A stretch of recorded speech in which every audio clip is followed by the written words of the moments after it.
From the iconic Wanderlust studio in downtown Columbus, Ohio, you're listening to the Antman vs. Podcast with Antman and Tenacious Tiffany, powered by Music Familia Productions and viewers like you. What's going on, Music Familia? I'm Antman. I'm hanging out with my girl Tenacious Tiffany. And Tiffany, who do we have today in the studio? Today we have two of the most passionate cannabis crusaders that I know, Tim and Wendy Johnson.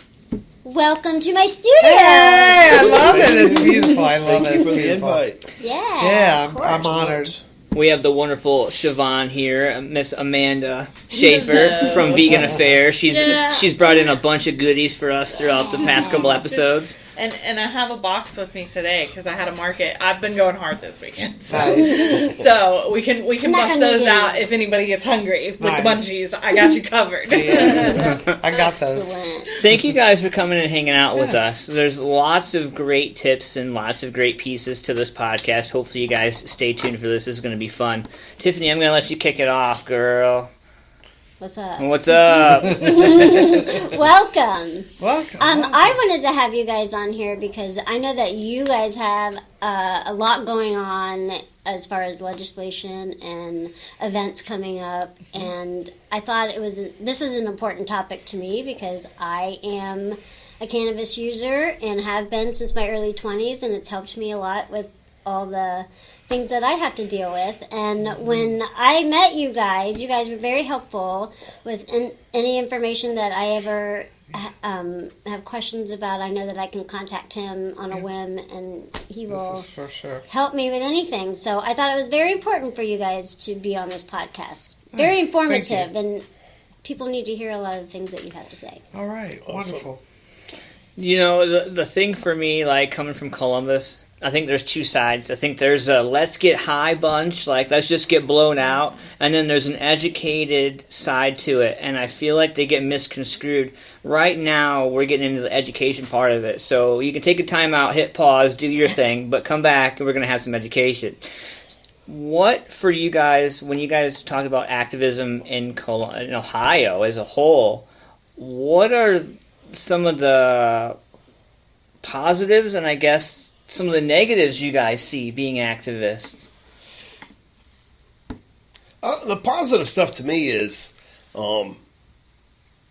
being able to get out and express yourself. Use that First Amendment right. Share your viewpoints and talk to others. Get involved with politics and so forth. To me, the only negative thing, kickback thing on it is that most of it's pro bono time. But you're doing it because of your passion. You're not doing it because of money. Otherwise, that reality of what the cause you're going for wouldn't be there. And then occasionally you got to play with the drama, but you just have to overlook that type of stuff because you're always going to have in this. You always have the illicit market and of course the legalization market and so forth. Kind of go back and forth with each other at times, which is, and I totally understand it. The illicit market's always going to be there, but they don't, they want to protect their market, and they can, and that's where, getting through activism is trying to educate them through that hey, we're working for you guys as well with what we're doing because eventually we want to be able to bring you into either a medical or an adult choice program, smaller licenses, where you can, because they're craft growers, a lot of them, and they put out a very good, consistent product, so we have to keep that in mind, and that's some of the activism there, but don't let activism scare you as far as what it involves. The most successful activism, I believe, is contacting, being in touch with legislators at the State House. Very simple, very easy to do, especially if you live in Central Ohio. But they're always there to reach out to. They're just average people like we are and so forth. If you can't get to the State House, there's other ways to contact them through emails and so forth like that and get involved. So activism is, to me, it's very enjoyable and very educational as well. I learn stuff every day, even as long as I've been doing it. So back to the, there's the We Want to Get Stoned and We Want to Medicate group. I was out in the yard all day today, and my T-shirt said I call it medicine because I call it all medicine. I think back when I was like 15 and my father had passed away and stuff, I was self-medicating with, a panorama of things at that time, but mostly cannabis. And I think that we need to shake the stoner vibe. And I'm too from, Columbus area for over 35 years now, 38 years. And I've hung out with everything from legislators to the, Central Ohio Drum Circle and everybody in between and, the stoner group or whatever. And it's like, I think we all have a common goal, and that's to protect ourselves under the law. And I think true patient protections come from legalization. And I believe that we need to come together on that and join us, like for Lobby Day and those kind of efforts that are bringing the topics together, not just medical cannabis, but we're bringing legalization out there. We're bringing out the hemp, the successes and failures of the hemp program. Right.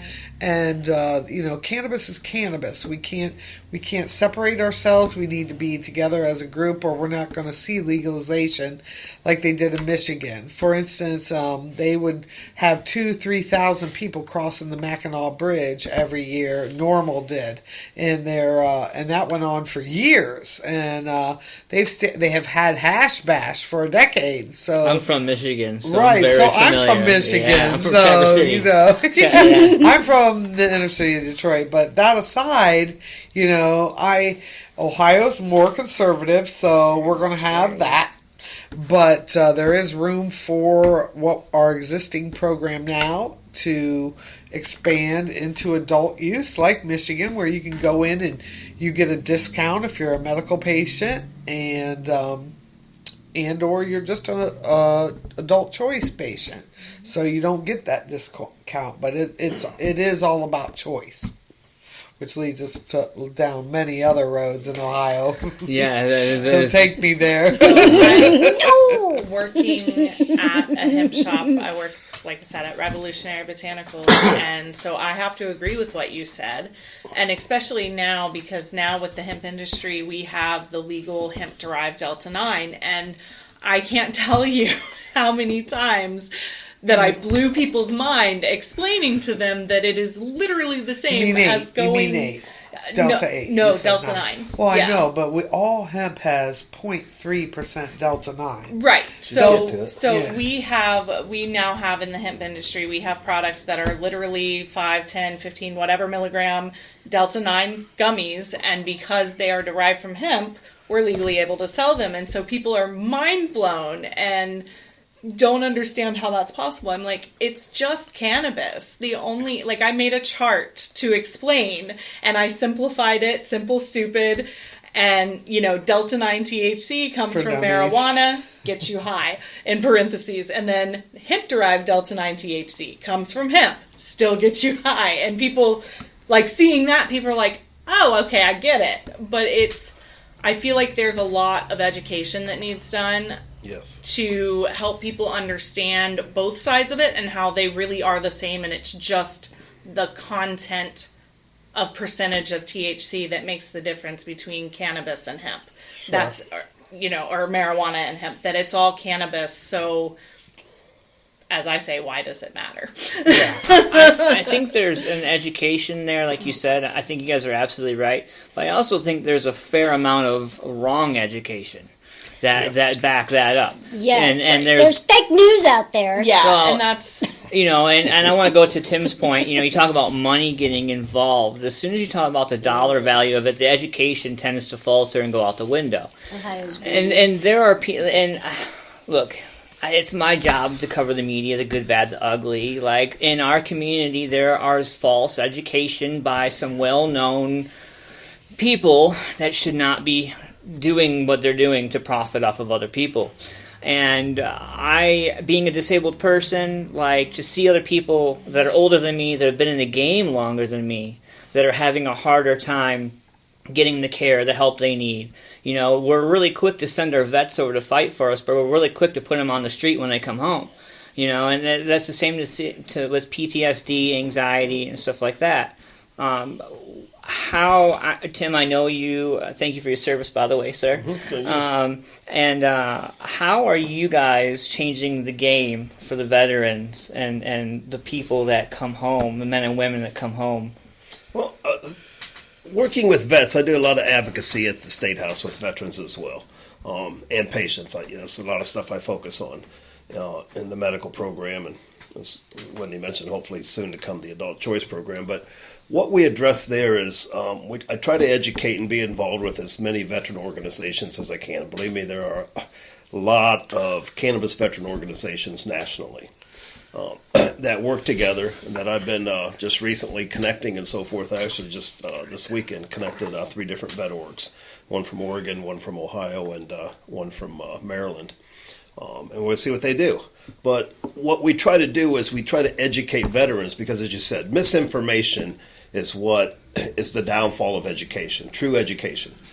When you get somebody that says, well, I don't believe in your education, what you're saying, but here's my viewpoint, well, it's misinformation or it's fake news, whatever it may be. And there's a lot of that goes on out there. So what I try to do is provide guidance, ethical and true information to veterans that say, look, federal government, the VA has now done this. It says that as long as you're not in the National Guard or you're not active duty, they don't have a problem with you using cannabis, and you're not going to get your benefits taken away from you. You're not going to be penalized for anything like that. You can actually go in. They don't, this one's kind of funny for me, but as a veteran, you can go in and talk to a VA doctor, and you're allowed to talk about cannabis now. We were talking about it before. There's a privacy thing there, so we were doing. But now they say, yeah, you can do it, and you won't be in trouble for the doctor, But we focus on that. Hopefully, we are focusing on, as far as active and the guards and so forth, getting them some kind of protections as well, because even if it's just the CBD products, it's got CBG, CBN, CBC, other cannabinoids and terpenes and flavonoids in there. Those will provide, the profile of those do help those veterans. We have to look at their career fields. It's very stressful. A lot of them have been, in combat situations and so forth. So we have to do something to help them, to keep them off of. The whole goal behind it, I guess, is to reduce the big pharmaceutical medications, to get that stuff out of our systems. And we see so much improvement, just a whole realm of things. So, yeah, for veterans, I'm there. I'm at State House. People know who I am, where I'm at, how to get a hold of me. Reach out wherever I can help through connecting, and I take ideas a lot of times too from other veterans that reach out to me and say, "Hey, I need to know," and I say, "Okay, well, thanks. That's something I didn't know." So we work together, but it's about education, educational awareness, and providing correct information. You put it out there. And along the line of veterans, there's a big population of veterans that just are familiar with CBD. And I'm cool with that. They came from backgrounds of, more conservative backgrounds. They went into the military. They use CBD a lot.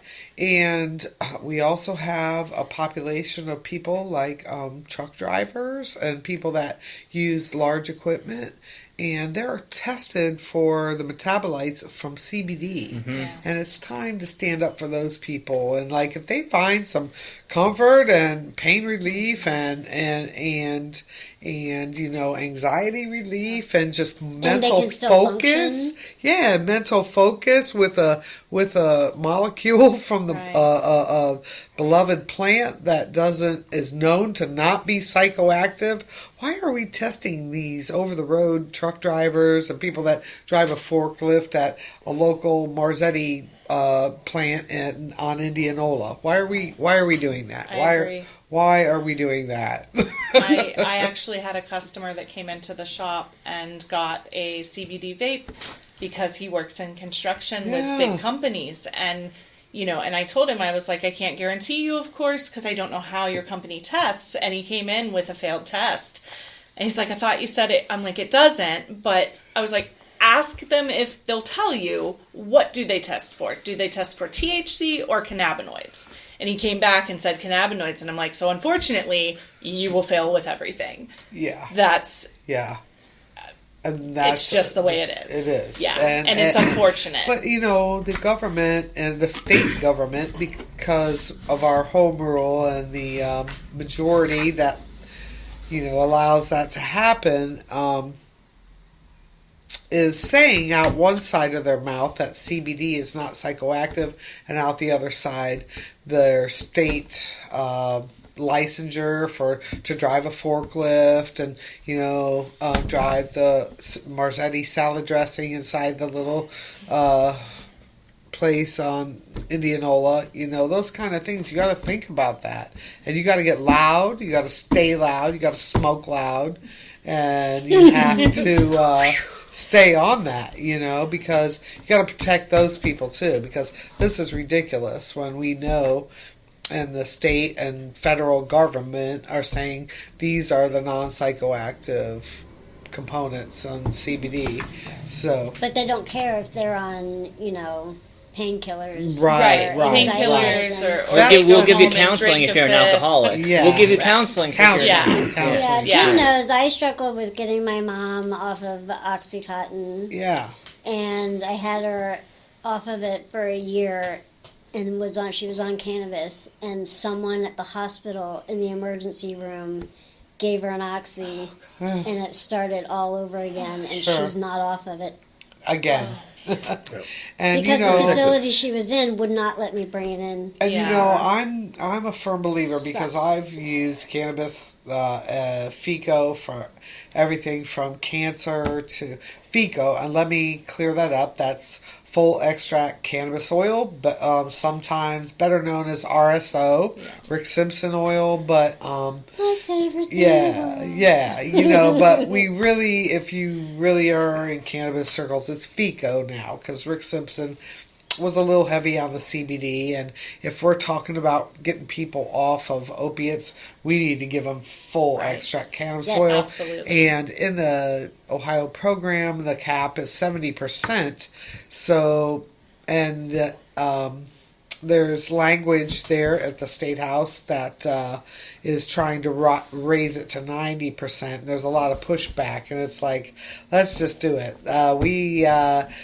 Mike DeWine, if you're listening to Tiffany's badass podcast, Tenacious Tiffany. Tenacious Mr. Tiffany, we need 90% to Yes. get all the 90. opiate addicts that you created with Cardinal Health off that shit. Okay, Thanks. Yeah. love you, People miss you, can't- mean It's it. People only can't 20%. function on It's that not that Yeah. much. No, it's not. It's not gonna make or break us. Right. So you guys mentioned, military or vets. Like our local law enforcement go under a lot of scrutiny, even the ambulance, like anybody who's in that kind of service. I wanted to ask you guys, in the state of Ohio, somebody who listens to this podcast frequently had a question pertaining to the concealed carry permit and being able to obtain their medical marijuana card. And they were under the impression that you can't have one or the other, and if you do, you have to forfeit your concealed carry permit. What do you guys...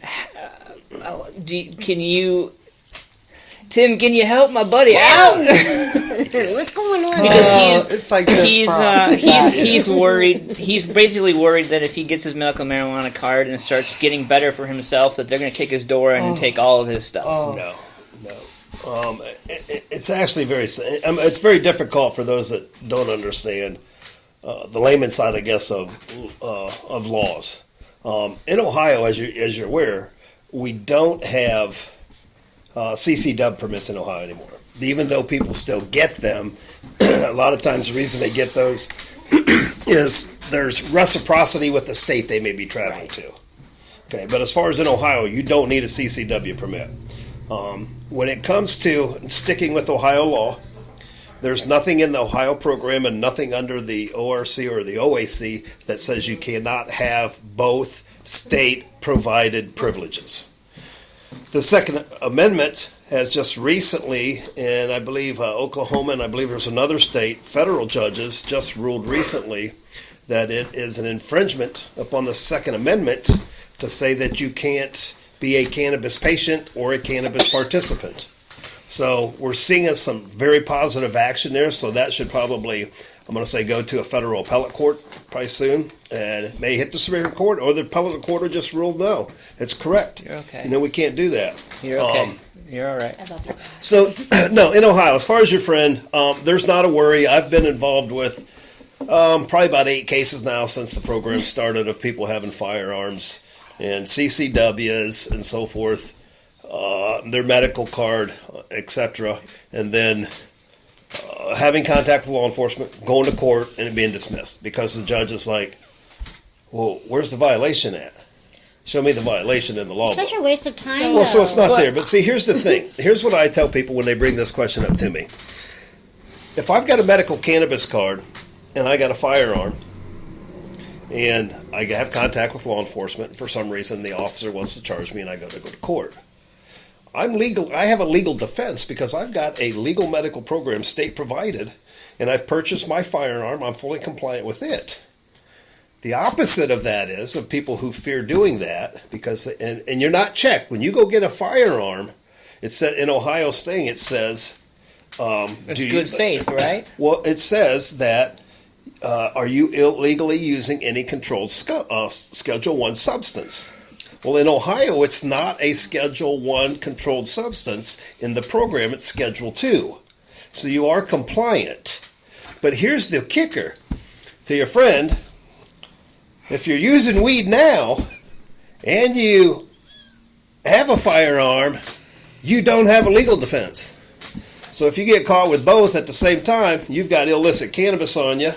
And now you're up to weapons charges because you got a controlled substance of Schedule 1.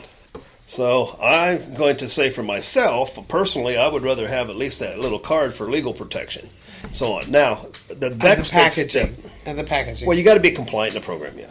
Okay, so the next step is this with a firearm, is federal steps in.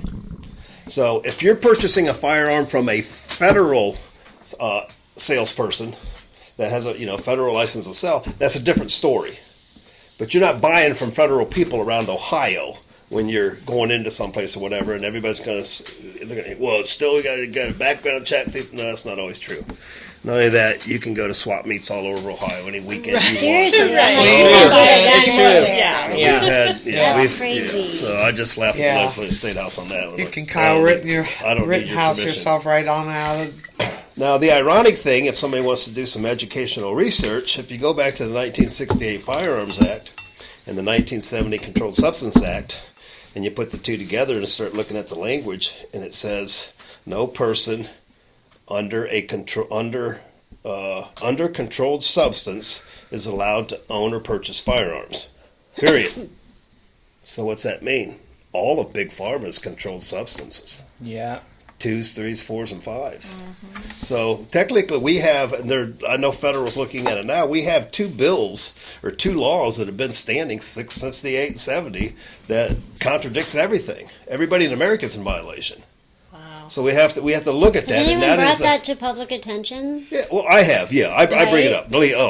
all the time, I hope? Yeah, they hear from me as far as that. But no, what you're saying about your friend, and I understand his concern and I respect it, So when But do you don't- want to see Tim testify? You have to watch Ohio Channel Live and any of those committees. I did look up some of those recordings, Yeah. and you are one of the most passionate, and I'm going to say it, one of the most passionate motherfuckers for Seriously. people that So I have. love you guys. Like, there are so many people that want to stand up but can't. And, Yeah, and that's one okay. way or another, you Yeah, know, it's okay. and right, and it's okay. But Yeah. to be able to have those same people be like, you know what, I can't, but he can. Yeah. Watch this. And they're our friends, and we yeah. speak for them. Mm-hmm. Yeah, For sure. absolutely. you yeah, I know. get a little passionate sometimes, and occasionally I get a little angry. But it is what it is. He was a military police officer. I'm not going to get into too much because I don't want to, but he was in the military and he was a police officer and an MP for over 30 plus years in there. Mm-hmm. And he just recently came home. He lives in Michigan, so things are obviously different there. But, you know, he's getting ready to move back to Ohio and reconcile things with his wife. He's off of opioids and moving forward. So, he's got, Good. yeah, and he was able to get more help in Ohio than he was in Michigan when it came to his VA. Right. Yeah. And we're in Ohio. There's a lot of really good orgs that are, the VA's right here. Hospitals are here. I know one of the VA doctors personally that I actually do some professional driving for. Some other stuff that he does outside of the VA. Very knowledgeable doctor with what he does. But yeah, veterans in Ohio. There's a lot of resources there. The big, even in Michigan.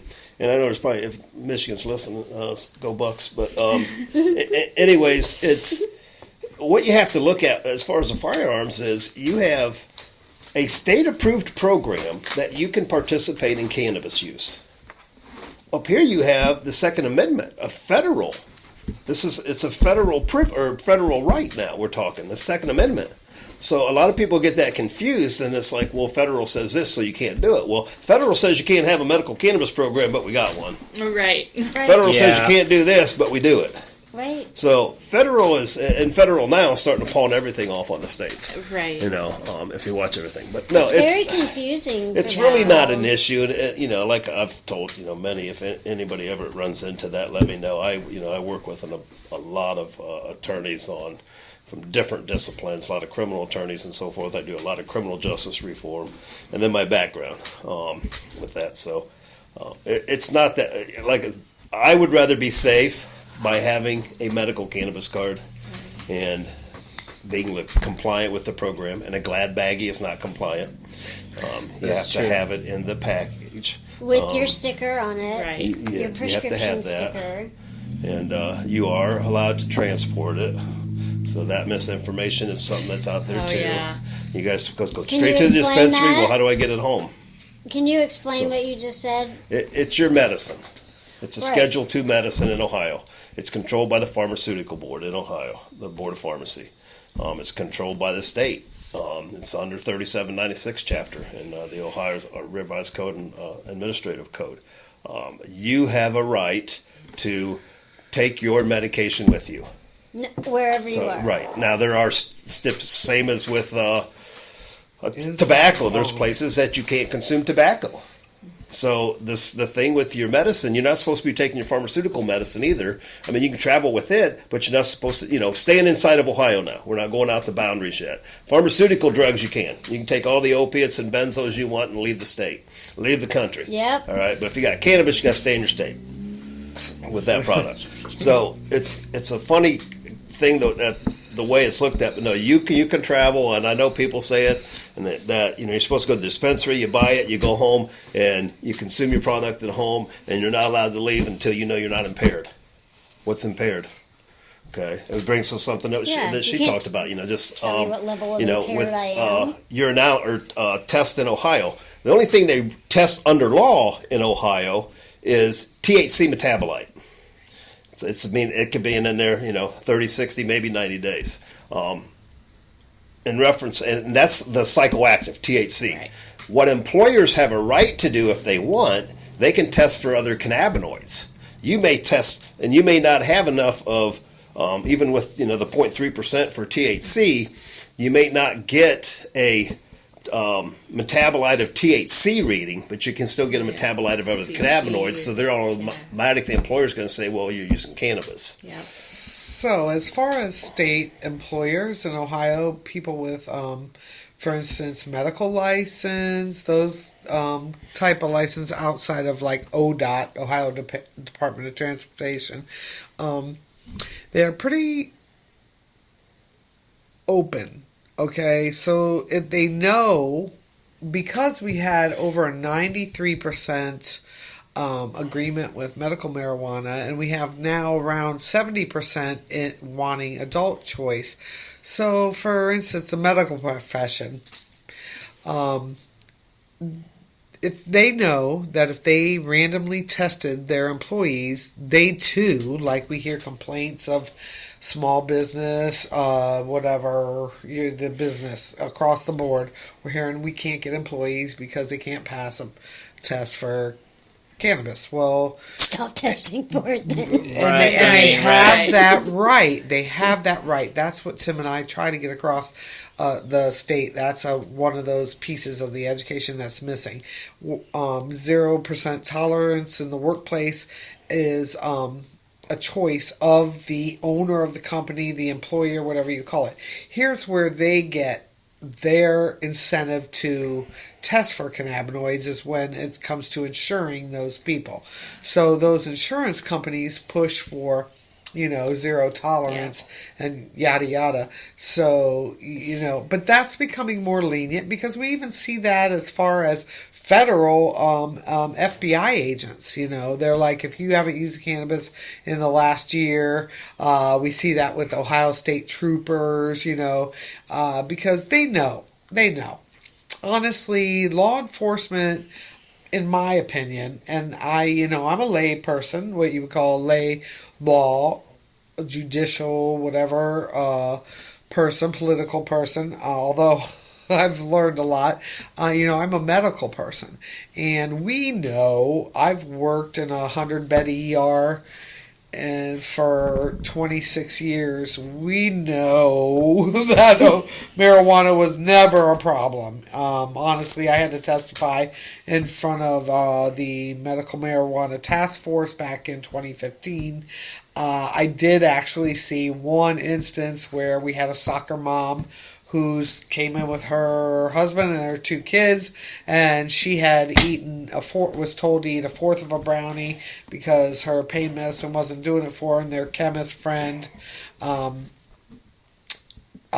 she ate the whole brownie, and she came in and we couldn't wake her up. And the ER docs, because we're medically, we knew, I grew up with these guys, so it's like we knew she would breathe all night, but did we have time to babysit her and make sure she didn't throw up because she might have got a little nauseated? No. So we had to put her on a breathing machine, and I had to testify to that in the Ohio Medical Marijuana Task Force hearings that we had prior to the medical marijuana bill passage. We had it went on for 11 months. Nearly a year. We sat in rigid chairs for so nonetheless, they know. Law enforcement knows, legislators know, most of them, certainly. There's another, on the topic of education, we used to estimate about 3 to 5 years ago that 70% of Ohioans still don't know we have a medical marijuana program. Honestly, if you go into a local breakfast joint, chain one, that B&E one, and you start a conversation about cannabis, people will strain themselves to listen to your conversation. And I used to get up and boldly go to tables that looked receptive to me approaching them because I'm that girl, and I would say, did you know we have a medical marijuana program in Ohio? And we estimate about 70%. I don't think we're really, if we're 10% improved from 3 years ago, you think more? Yep. I don't know that everyone knows we have a medical marijuana program. And I think it's important to spread the word about the demographic. The largest demographic is over 50 years old. Yeah. So when you go into the dispensaries, don't be intimidated like you're going to be in there with a bunch of skaters, with some Vans and some big gauge earrings, No. Most of the patients have gray hair. Yeah. They really do. Yeah. And in the hearings that we sat in and all the events that we're involved in, and a lot of us have a hard time walking in the door sometimes. We're all like, right. For sure. We're hurting. With that being said, we've talked a lot about adults. What about kids being treated with cannabis and treated with all these things? As a dad, my daughter clearly has ADHD, and the school, not just the school, but the education system, has managed to make my wife and I jump through every other hoop that they deem necessary when the problem is clearly right there in front of their face. respectively, I understand they're doing their job. But I kind of want to ask, as a dad who has a child that has some type of a disability, what is your guys' take on medicinal marijuana or those products for kids? Because of where I work, I actually had very low dose 10 milligram gummies, and I brought them home because we had an extra bag that was a sample, and I was cutting them up very small, like 10 pieces each, so a milligram each, and I mentioned it to her pediatrician, and she's like, yeah, you shouldn't do that. Yeah. Right out the gate. I don't really agree with that. No. But there was nothing behind it. It was just that, no, you shouldn't run, do that. don't walk away. And what's their supportive? Right. There was no supportive. It was, tell me why you're saying that. It's really not good for them at a young age, basically. And I'm like, yeah, I don't necessarily believe that, because I started smoking marijuana when I was 14 years old because I had a really crappy childhood and a lot of pain. So I've medicated for years and I'm fine. I'm short, but I'm fine. A lot of time with things like that, especially from doctors and people in medical or whatever it may be, just simple question is, can you tell me about the ECS system then? Please ask them. You just reverse the role and you say, please educate me then on the ECS. Don't tell them no cannabinoid. Right. And they're going to look at you and they're probably going to say, what is that? Yeah. And then you tell them what it is and say, that's what it is. And it's about cannabinoids in our system and so forth. How can you help me, work with my kid or whatever and, get around this and so forth? In other words, what you're going to start doing is educating that person. So that's what you end up doing. Right now, currently, like 5 years ago when I was still sitting on the floor and I was having conversations with you about residents, I was having conversations with they are getting a little bit. They are learning about the endocannabinoid system if they choose to pursue that. It's there in your how there's ones that are required and there's ones that are elective courses. And it is an elective course. That's and good. I can tell you that there's a lot of studying physicians, interns, residents, whatever you want to call them, at Ohio State that are offered an elective course on the endocannabinoids. That's awesome. It is. A lot of people don't realize that we do have those receptors in our body. Right. Mm-hmm. Yeah. But there's two major ones, right? One is for your CB1 and CB2. CB2 is for your immune system, right? Or something like that. And the other one is your connective tissues. And so, our body is meant to cannabinoids are part of our body. Anandamide is a cannabinoid. Are receive the CBDs. They unlock those channels. Receptors. The CB2 receptors open up the channels for THC. So the two combined are. I'm telling you, I think that's why I am partially why I'm still alive from my rapid aging disease. I think it really has done, because I've been a chronic user since my, I would say, my early 20s. Yeah. And let's get rid of that stigmatized term, chronic user. Yeah. I don't care about chronic. The user. Yeah. We're not drug users anymore. No. We've been unknowingly medicating. Since we were teenagers because of trauma, injury, illness, chronic illness. That's what got me started to use it more often, because I had a traumatic experience in my life where some person almost killed me, and their first reaction was to put me on antidepressants and Xanax and things like that. SSRIs.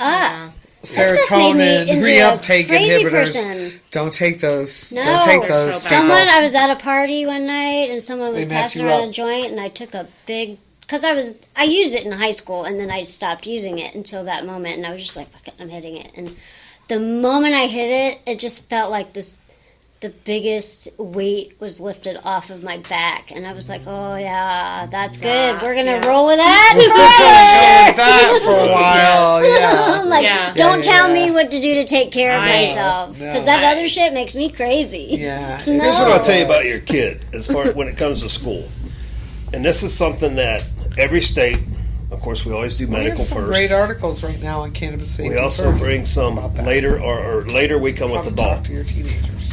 What we have to realize is that every state is bucking federal.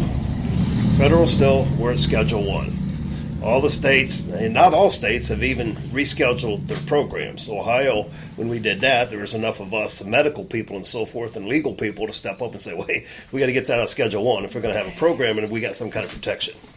So, and this is one thing, it's a failure clear across the country with every state program is a lack of ability to do public service announcements, to do educational marketing and so forth. So we do it in our inner circles. Now, as far as a child in a school, if your child you got them in a medical cannabis program, you're their caregiver, the school's probably going to deny and have a right to deny administering that medication during school hours. Okay, so you're going to have to come in and administer it if the child needs it at school or not, or you give it to them before they go or when they get home, whatever. However the routine is. So you're protected under Ohio's program, and this is another issue. And I actually had a pretty serious testimony here a while back, just a couple weeks ago. And, one legislator irritated me, but I'll get to that in a minute. I can't wait for that. You don't seem like a very irritatable guy, so like, Yeah, well, she kind of, and she was being sincere on what she's been told. And that's what we all have to understand is for generations since the mid-30s, we've all been lied to. Yes. And we've had this ingrained into us. Okay. It's hard to make someone it's going to believe stay there. something, So it takes a long time to get it out when someone does want to become a believer. And so on. But as far as your child is in the medical program in Ohio. You are protected as far as being if your child is on Medicaid because it came the certificate to recommend came from a doctor. They're under doctor supervision. They're under parental and caregiver care and so forth. Now they don't want you having your kid getting too much, and typically they don't give the children, the adolescent stuff, a whole lot of THC. Right. It's other cannabinoids because a full spectrum is your best medicinal value Right. of cannabis and hemp as a whole. Is having that full spectrum. You start breaking it apart. There's values there, but it's not that whole entourage effect thing.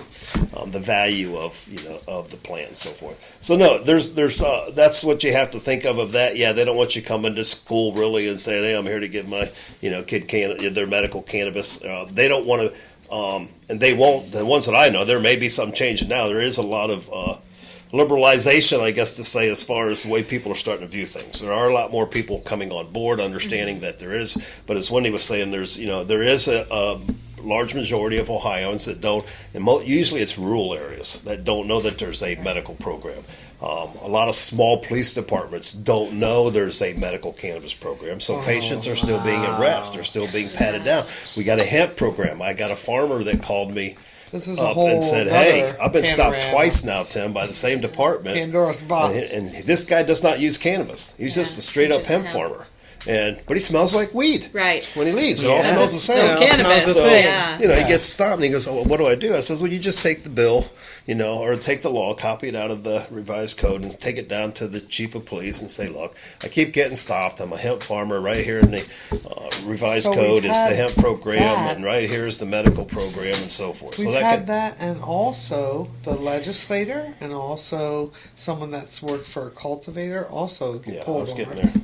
Yeah. So, yeah, we have Way to had. be ahead of him. Yeah, way to go. No, we have had several incidents of, Speed it just up. as far as hemp along it's by itself. She's saying I had a legislator reached out to me that went to an actual cultivation facility in the medical program, and 5 days later her coat and her car still smells like it. And she's like, "What do I do?" I said, "Well, if you get pulled over, you comply, and then, if you end up having to go to court, you got a little giggle to tell the judge." Right. Because they're not going to find anything on you, because I know the legislator doesn't partake or anything. So they're simply on smell. The hassle is, and I'll touch on this while we're on this topic, but you're good with the kid. When I worked in the school district, let me tell you, schools have like a pharmacy inside of them. They really do. They have a couple cabinets, and the check-in person they have no knowledge of medicine whatsoever. All they know is that this kid's going to come in at this time, and I got to give them this colored pill, or here's their section. I got to like that. So that's what we have going on in there. We have big pharmaceuticals inside of schools with, and I don't want to make lay of the person, but a lot of times it's a volunteer. There. They're not always there. They hop schools. It's a lay person at the desk that is not prescribing, but opening up that thing, lock and key. Okay, and you're Jimmy. Okay, Jimmy, here's your pills. Go ahead and take them. So they're not a nurse. They don't know. Oh, no. Yeah. No. I'm guaranteed they're not nurses. And no. There are nurses. He's been a school. A lot of but school a nurses nurse goes to a school. rotate. We had 2 nurses for 18 schools, so that's how that works. So Yeah. they can't be in all 18 schools. Well, Right. So that's what the wow. district could afford, and that's what was available and so forth. So Franklin County Jail has better. here's what we services run. What we as far run as nurses are into concerned. in Ohio, Well, real it's quick. It's disgusting. When it comes to as I was saying, the farmer and the legislator, both being, worried what's going to happen. We got a lot of people, if you work in the industry and the local police department, it's kind of like sitting outside of a bar and waiting for an OVI for drunks. Very easy to do. If you're bored, got nothing to do, and you got to get your stats up for the month, Right. and so forth, and sit there and just Knew wait. it. You have You stats. better believe it. Oh, They're yeah. called performance Well, we stats, have otherwise stats. known Oh, yeah. as Quotas. quotas. Yes. Okay. Yeah. Anything that Knew keeps it. numerical It's true. track is, in my personal opinion, if you're keeping a numerical track, it's it's a quota because you're trying to obtain, trying to reach certain numbers for your performance standards. So at the end of the month, supervisor says, Doesn't chew you out. Tim, You did not catch enough You didn't get a speeders." drunk driver this month. Right. I got one more day. Hold on. You go Yeah. out and sit at a bar and you pull somebody, true. and that's the reality of It's it. Yes. productivity. So here's what Any we business is Keeping the world safe productivity. isn't enough. I mean, Yeah. Right. you would think why that my- people they're Productivity. not getting it. It's like, oh, everyone's doing what they need to do. It's like I mean, real estate. It's like That's why my healthcare. aunt was so happy to What's leave your the cruiser. productivity? Call it Right. what you She went to will. the heliport. She loved it. Quotas. There's no quota. Right. Yeah. So here's what we see with, as I said, the people that leave the cultivation or even a dispensary. It's all packaged, but you still smell like weed when you leave. Oh, yeah. It is what it is. So the problem that we're having with this, and this is something I'm working diligently on at the State House right now, and I hope to get my way with it. Hopefully it'll be my bill. But here's what we run into in Ohio. Under the odor of cannabis, which allows an officer, or if a dog alarms to it or something, search your vehicle, physical pat down on you, etc. The easiest thing for law enforcement to go out and start stopping, because you can stop 7 out of 10 cars. Literally, people make a mistake every time they get in the car. So what happens is stopping people. What you're doing is you walk up to a vehicle and you detect an odor of cannabis. So the attorneys I'm working with, it's starting to happen in the courts. And when they put the officer on a stand and say, "Officer, did you smell Schedule 1 cannabis, which is illicit, or did you smell my medical cannabis patient's Schedule 2 cannabis, or was it even Schedule 3 cannabis, Marinol, or was it Schedule 5 cannabis, GW Pharmaceutical Epidiolex Sativex, or are you just harassing my hemp farmer?" Yep. So which smell did you get? Right. So there's 5 odors there, but it's all the same thing, and that's an issue. So and one thing is that you can. The legislators are receptive. They're very. I'm getting a lot of attention at the State House, even from the legislators that are law enforcement. They're all of a sudden their minds are opening up, going, "Oh, you got a point." And I go, "You could taint a lot of criminal. If you stop me for something that I shouldn't be stopped for, and I'm doing human trafficking, you may have just blown a whole case." Because now you violated my 4th Amendment, and I could probably get the other stuff thrown out. But that goes back again to education, because tell what them we're about tell them about the judge in the county that we're going to put some feedback that's in it, yeah. about the. Hold You on, have I to will. educate them about the. She has a little sign on her desk in the courtroom. Marijuana is still illegal. And she's trying cases and has ruled against Okay, people. before you go too far, I have to throw out my disclaimer that I'm not allowed to talk about this. I got a letter from them the other day. Oh my So don't talk too much on Well, it. see, I was not aware of Yeah. that.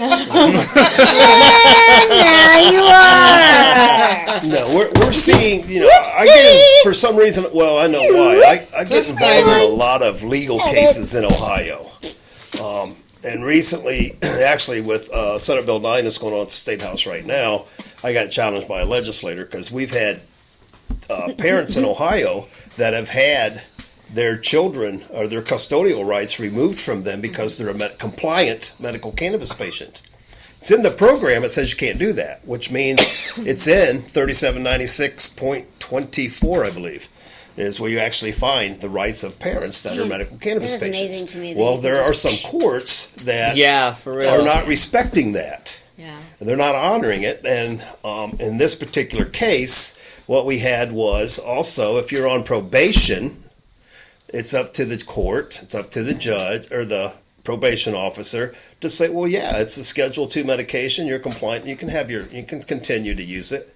We're going to be testing you And for the we've drugs had that you're those not supposed to people. be having and for alcohol, okay? Right. So that's happened. So we've had a lot of success where the courts have said, sure, no problem. There was a case on the west side of Ohio that A very that I had well-known one. submitted a letter to a judge over there, and these people were looking. By the time they were done, we're going to do about 50 years. And they're not opposed And- to using their names. It's public. Well, that was the information. Keeney case. I don't know if you know. Keelings. The Peggy. Keeling case. And what ended up Peggy. happening there was they had firearm charges, they had child endangerment charges, child neglect, cultivation, name it.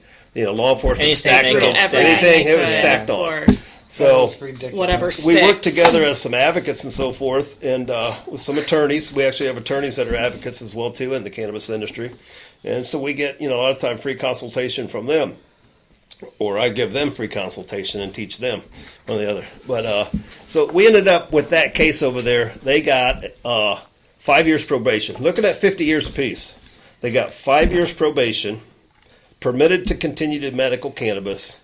At the end of their third year, the courts called them up and says, you're done with probation. So they ended up doing 3 years of probation. That's it.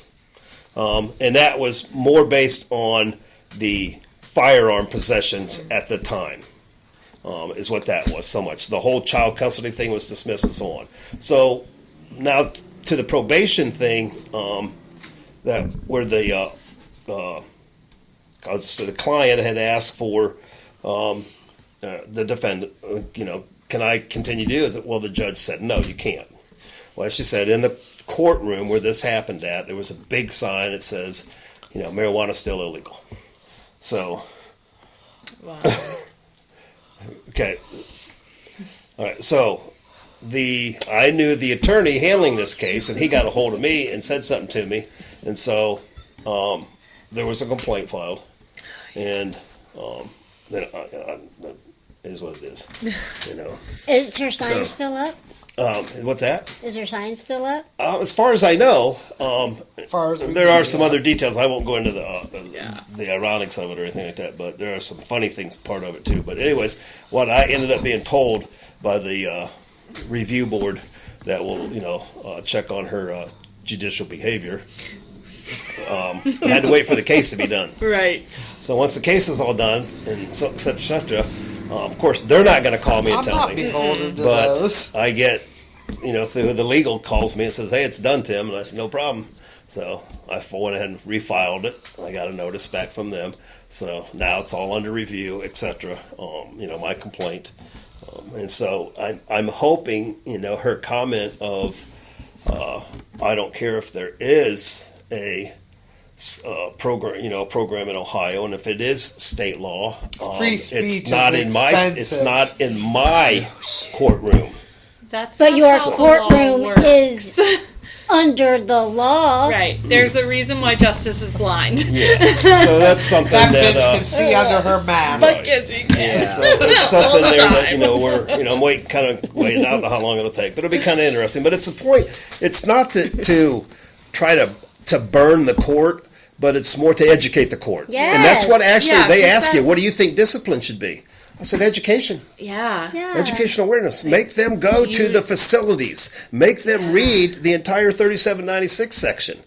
and so that they understand it, that they will respect it and make them swear off Well, that, okay, we actually won't do it put them again. in a room with someone suffering from seizure and watch how Right. quickly it stops by the use of Yeah. cannabis. I mean, a lot of these people don't even know what it does. That's the I agree. problem. And that's I that's agree. the biggest education involved. And we've seen when we were creating the bill, Yeah. when we brought patients the in, task and, force and, hearings. you know, That's what educating, changed the mind of the legislators. We them, were you know, bringing bringing children in and saying, "Hey, patients in, one here's the of them. documented So- proof, here's videos, etc., and so forth." I fully That's what believe really that, helped a yeah. lot. I had, when I was younger, I got diagnosed with cervical cancer, and because of the stress of that, I was literally just graduated from high school. I was like 17, 18 years old, and it was before anybody knew what HPV was, which is how I obtained it. It was from the first guy I was ever with, so it was a very hard point in my life. And I Get those started vaccinations. Smoking, yes, absolutely. Get those HPV I started vaccinations. smoking a little heavier because of everything, and I ended up with a second occurrence. But after that, I have never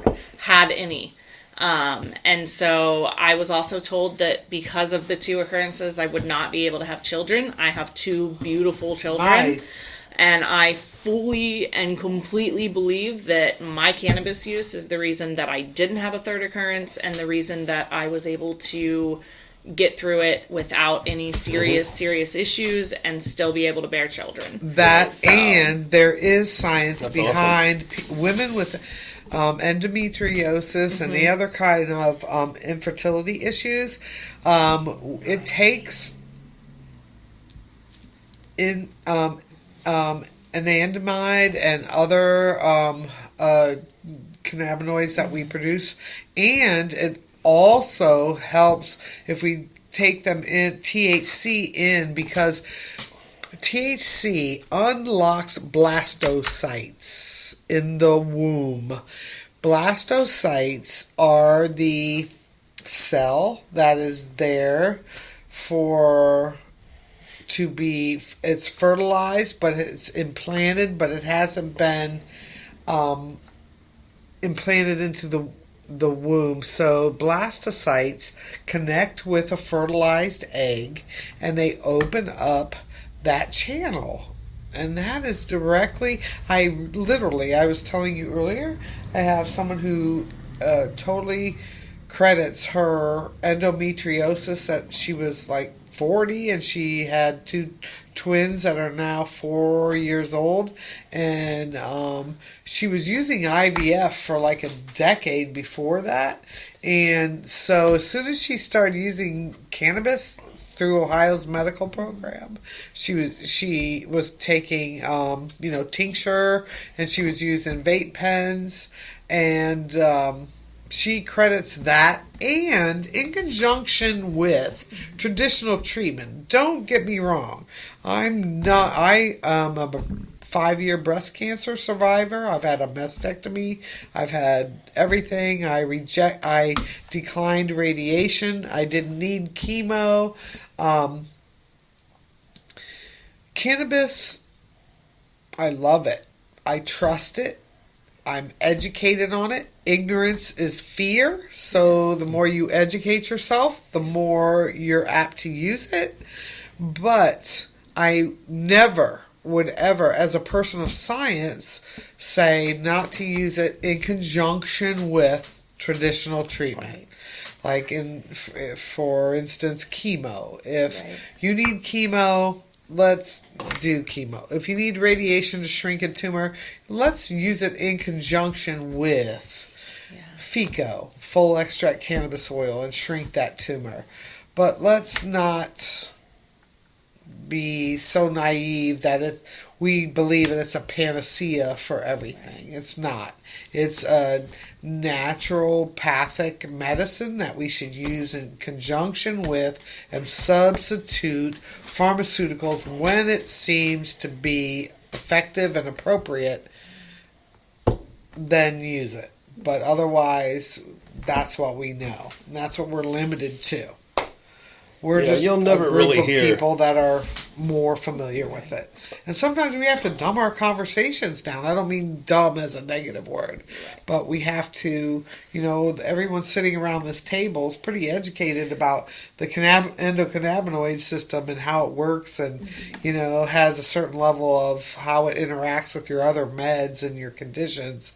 And so we have to slow our Simplify. conversations down I know for that. people, Yeah, I think people have to stop being afraid of asking what they feel is a stupid question. Yeah. Because I feel like stigma. for every 10 people, there's 5 that have a really good question that could benefit them, but don't say anything because of the other 5 in the room. Yeah. And so, and I used to be that person. I come from a very small town where, things are a certain way. And when I moved here in 2007, it was a culture shock situation, and I felt instantly like I had a lot of catching up to do. And so I think I benefited, though, being in a capital city. I think I so much growth, so much diversity, and over the years, using cannabis for my own mental health and my own recovery, I'm really thankful for the people sitting around this table and for the people that listen to this, because if you're taking time to listen to this, you're already one step ahead of everybody else that's sitting there saying no. Yeah. So thank you guys for coming in and hanging out with us. It was really awesome. For sure. So Amanda, thank you for coming in and hanging out with us today. Absolutely. I love all you guys. Miss Tiffany. Thanks for having us. Let us Come give a on shout down. out. I want Yes, please. so I was gonna ask you guys, is there any place you guys would like to plug or promote? Yes, they have some stuff coming But up. before we get out the door, I wanted to ask everybody around the table, like we do on every podcast, what is something you guys want a listener to walk away from today from this podcast? Each one of you. To be open-minded and don't take for granted what we tell you. Get out there and learn it yourself. Get involved, at the State House, email, showing up in a meeting, smoke signal, I don't care, whatever, just to get their attention, and spread positive words about the industry and about the product. And as we were touching on with pharmaceutical medications, true cannabis people, in my opinion, will never tell someone that's taken, 5 or 6 pills a day, quit taking those and just use cannabis. That's not true.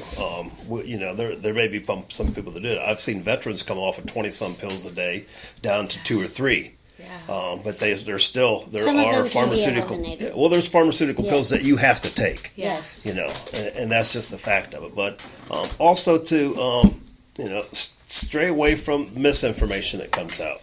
Look at the program. Don't look at the bill, what it actually says. And a lot of stuff that we've talked about here comes from the mere fact that the program doesn't allow the public service announcements, the marketing of it, and so forth, that type of stuff. So it's little things like this, educational awareness events, that we reach out to the people and do what we can.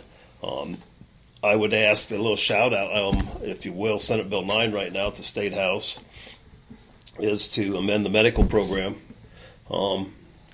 I'm fighting for patient protections in it to be added as amendments, and some of the other stuff in there I don't agree with, but I work with the legislators that have created the bill. They know how I feel about it. We also have a Senate Bill 26 down there right now that is removing for OVIs for cannabis, and the reason is because we have medical cannabis patients in Ohio now. What we're doing is eliminating the metabolite reading, and we're going to an actual active THC if the bill passes. The problem I have with it is there are 25 nanograms per milliliter, which is pretty much every patient in Ohio is at 50 or more. But this is an After a active, week. so that means you got to do a test on you within like a 2-hour frame to get a true active THC amount. But there's no science behind that, and there's nothing that says you're impaired if you're over that. So, and there's no machine that does it. They can't. Field sobriety test does not apply to cannabis patients. You can't do that. So there's a lot of legal things in there. And the senator I'm actually working with on that is very open-minded about it now. I was glad to get him to, even work with him to, bring up, let's do active THC then. Let's go for that, because we know you can have it and your metabolite can sit in there for months.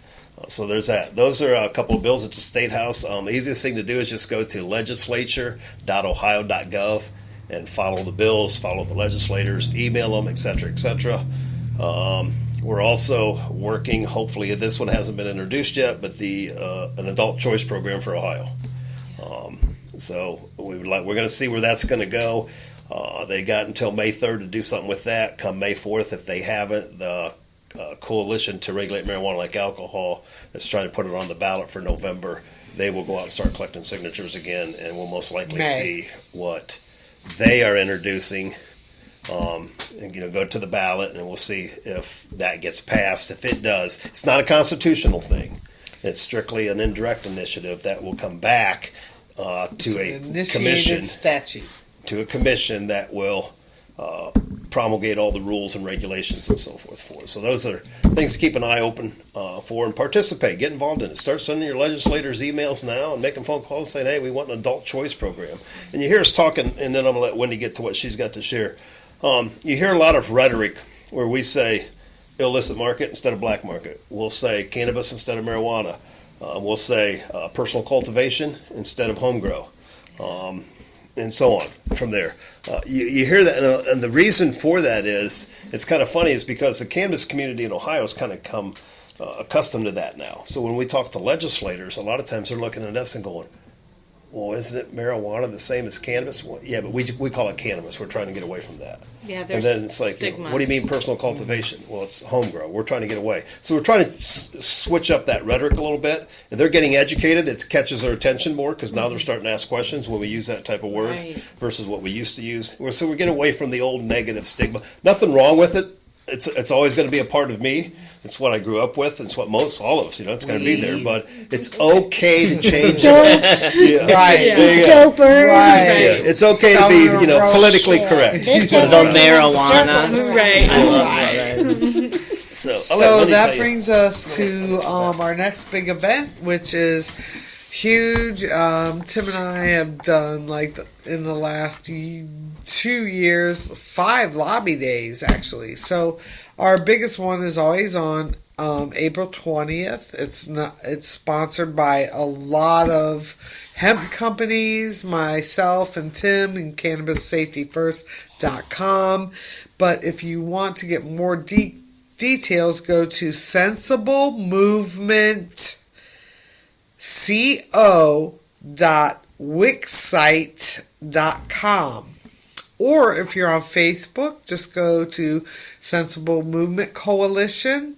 That is the Facebook page. Friend me, my name's Wendy Johnson. Friend Tim Johnson, or ask to join the Cannabis Safety First page. We're both on LinkedIn, Tim or Wendy Johnson individuals. And we run constant threads of events in Ohio. We promote them all. It doesn't matter. We're pro-legalization. We're pro-cannabis. We uplift and help everyone in the community, women, minorities. So go to our pages. Go to Sensible Movement Coalition page on Facebook. That's where the biggest information about this April 20th. We're having a lobby day at the State House. It starts at 11 o'clock. So by meeting starting at 11 o'clock, that means please go to the sensiblemovement.org page or sensiblemovementco.wixsite.com and sign up to lobby. You'll be put in a meeting with somebody that has a lot of experience, like Tim or myself. I'll take you and we'll go lobby, which means we have an appointment all set up for us and for you to come with us, and we'll go see one of the senators or the reps, and we'll talk about what is on the table about the regulate marijuana like alcohol, Senate Bill 9, which needs amended, but it's addressing improvements to the medical marijuana program, and 2 other bills, a bipartisan bills and efforts by legislators to legalize. So there's a lot on the table, and we need every Ohioan there. So starting at noon, we're going to do a march around the State House. So we want you to wear your marijuana gear, your costumes. We want you to have poster boards that say legalize, free the weed, whatever, patient protections, decriminalization, hemp infrastructure. Let's make hempcrete. Let's make hemp plastic. Let's get back to wear a 6-pack plastic rings that encircle 6 cans of pop are made of hemp, and if they get caught around a fish or a turtle's neck, they dissolve in a couple weeks and they don't kill that animal. Let's make straws of hemp. Let's make building and concrete of hemp. Let's talk about the successes and failures of the hemp program. And so join us on April 20th, that's 4/20, of course, at the State House, starting at 11. If you'd like to get involved in the lobbying, please sign up for that. We'll have that all organized for you. And then at noon, we start the march around the State House. We have a DJ, we have a band, we have a couple bands actually, and a DJ from 1 to 4:20, and then at 4:20 we start Ohio's first smoke sesh on the State House lawn. I have over 800 hemp pre-rolls so that we're within Ohio's legal smoking, laws. So we have hemp pre-rolls while supplies last for anybody that shows up. And we're going to, get loud, get proud, smoke loud, and we're going to fight really hard for legalization and all those things. That should be in place already. We're going to make sure we add hyperlinks to everybody sitting at the table so that they can go to the description of this podcast and be able to click to whatever they need. Cool. So make sure we get all of those links from everybody. Amanda, what did you take from today? And you being in the hemp industry, so how do you feel? So I think my thing is the success and failure, as you say, of the hemp industry. It's true. There are very, very clear successes and very clear failures in the hemp industry, and they're starting to be corrected. Like, for example, the whole Delta 10, all of those synthetic versions of cannabinoids were a huge failure in the industry as far as I'm concerned. Like, at Revolutionary Botanicals, we've never put any of those on our shelves. We have Delta 8 because it's still natural to the plant, and that's it. We don't go beyond that. And we actually spend a lot of time there educating customers because we agree education is key. And so we educate customers when they come in and ask for Delta 10. I'm like, do you know how that happened? No, let me tell you. And so, it's one of those things, like, most people are shocked when they find out where Delta 10 actually came from. And it's just... For everybody at home, I want to ask you. Where did it come from? So there's a California farmer that used flame retardant on his plants, and basically it came from that. Wow. And then they synthesized it. They thought it was Delta 8 when they tested it. It tested differently. They called it Delta 10 and started synthetically making it. Which, wow. Yeah. So, holy shit. FYI, HHC, all of those. But anyways, yeah. So, and it's little things like that set us at Revolutionary Botanicals apart from all of the other places that do carry. I tell people all the time when they come in, I don't care if you buy it from us. Like, yeah, we're a business and we want you to buy it from us, but I actually don't care if you buy it from us. As long as when you come in, you have left with more education. So when you go down to XYZ shop that has who knows what Delta 8 on the counter, you can look at it, scan the QR, look at those lab results and go, yeah, this is not good. I don't want this. Because Delta 8 is chemically converted as well, even though in the end form it's still the same. There's not enough in the plant to extract it directly, also something most people don't know. So consequently, there's a conversion. And because there is no regulation, that conversion can be anywhere from 10% to 90%. If you get less than 90, you're not going to feel so great. So, if you've ever tried Delta 8 and you felt like crap, it was bad Delta 8. Yeah. Just saying. Where can they check out Rev at? So, Revolutionary Botanicals is located at 5212 North High Street, Unit B, Suite B, whatever, and right beside Moo Moo Car Wash. How do you feel about THCO and those kind of things? You know, Sean is always looking at the different things. Who's Sean? Sean is the owner of Revolutionary Botanicals. Shout out Sean and Cheryl. Sean Fitzpatrick, yes. So, you know, like there's the new thing is THCA flower. Because when you smoke it, converts to THC. Yes, removes the acid. Yeah, so we looked into that. And Sean's thing is if one of the attorneys I talked to says, yes, you can do this, then he goes ahead and does it. Right. None of the attorneys said yes. Okay. So we haven't done that. THCO. But, so Cool. it's, it's Good just to one of know. those things that like, anything that comes up that's the hot new cannabinoid option, we always just really thoroughly check into it and look at the lab results for whatever products are being represented, because we get calls every day. I want to put products in your store. Okay, send us a sample. We're not putting your products in our store. So, and I feel like that's one of the big things. There needs to be a federal legalization across the board of cannabis, because that is going to ideally help tremendously with a lot of the issues we have as far as regulation, and even in the medical side of things, because you still find medical products that are not as clean as they should be or as good for you as they should be. And, unfortunately, at least in my experience, a lot of people who work in dispensaries I want to work in a dispensary because it's cool. And they don't actually have that education, so they're actually giving patients who could benefit so much more from something tailored to what they're dealing with, whatever has the highest THC. So many elderly patients come in, I have a medical card, but it's just too much. And I'm like, yeah, you need like a 1-to-1 or a 2-to-1 product, because that balance is key. As you said, entourage effect. That's where it's at. Full spectrum is the way to go. Like, THC is great, but together with all the other cannabinoids, or at least CBD, it's so much better. And that all comes back to a choice again, because that's one in Senate Bill 9. Right now, they want to increase the limit, the cap of concentrates to 90%.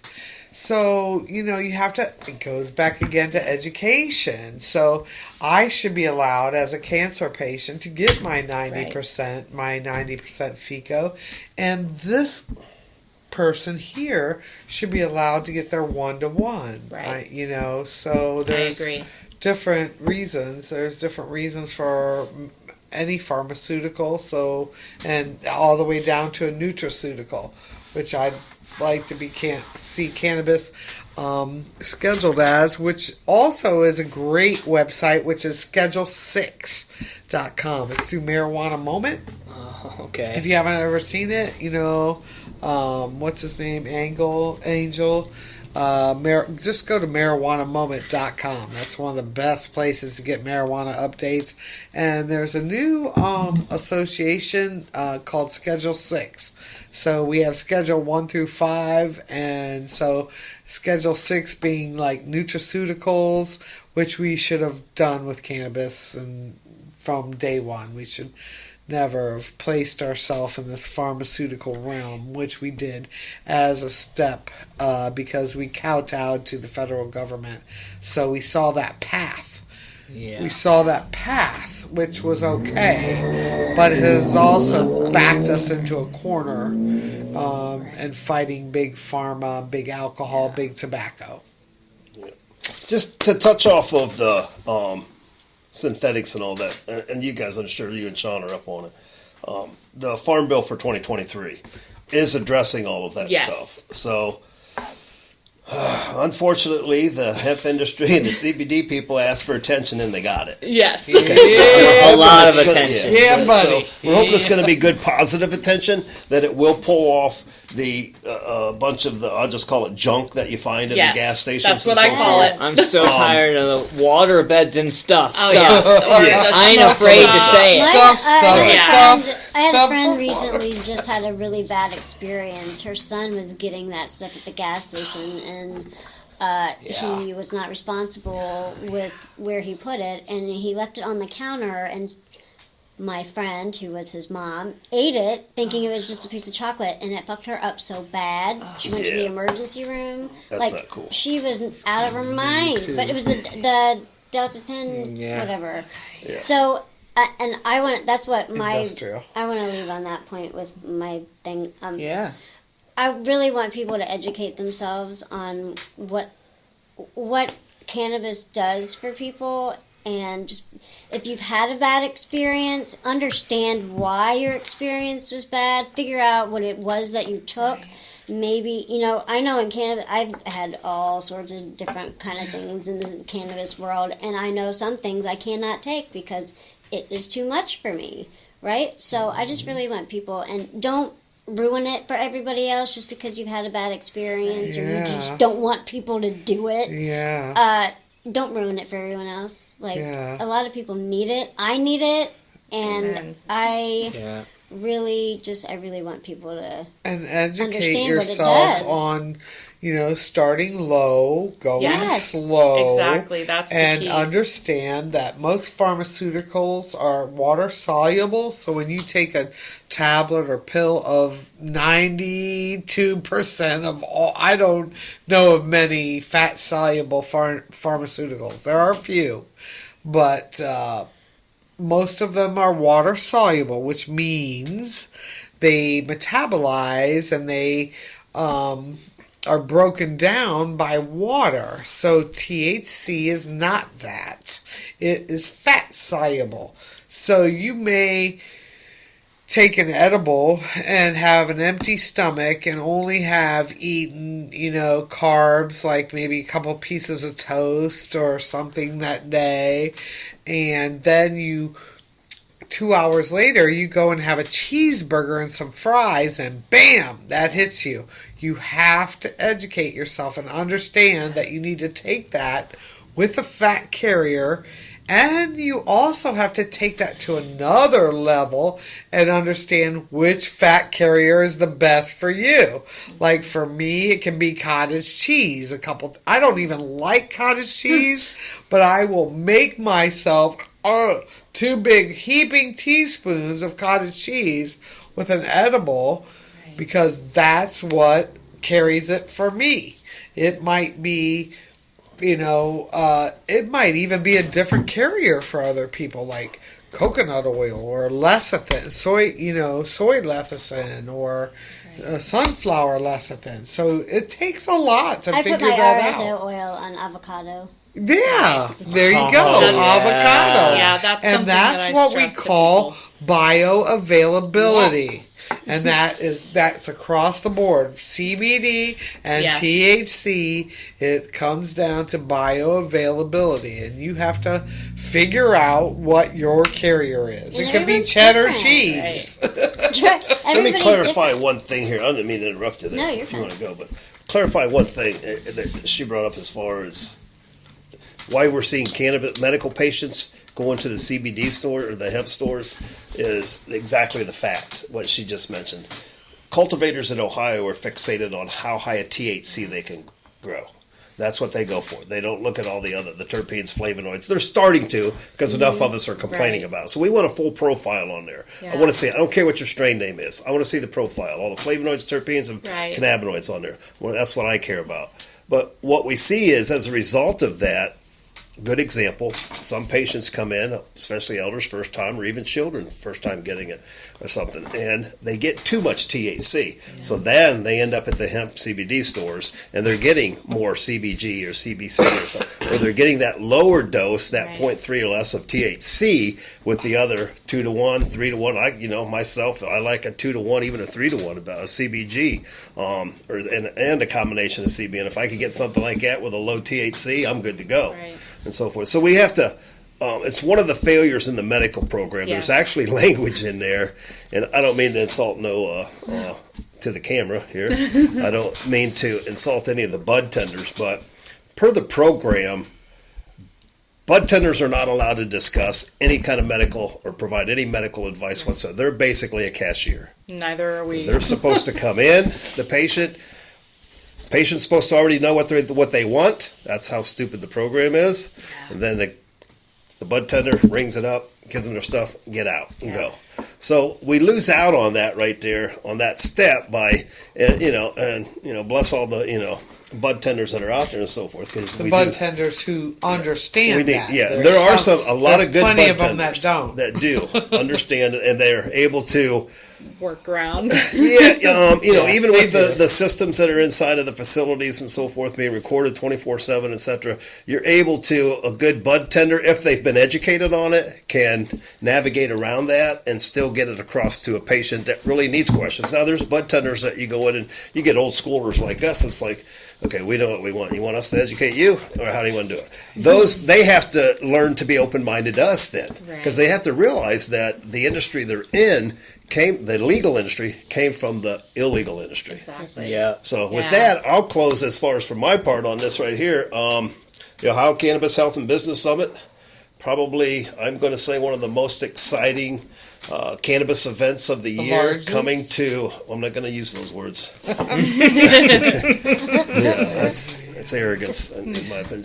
But anyways, it's one of the most exciting in the Midwest cannabis events, becoming, I will say, people attending, and that's in October. I think it's 6th and 7th this year, up at the IX Center. We should go cover that. Guys, let's go to ochbs.com. The one in Cleveland, right? Yeah, a good friend of ours, Lenny, is the one. It's his Lenny event. Berry. Lenny Berry. So when you get on the website and check it all out, and it's ochbs.com. We'll have hyperlinks in the description again for everybody at home. His so you guys email's can on check there. it out.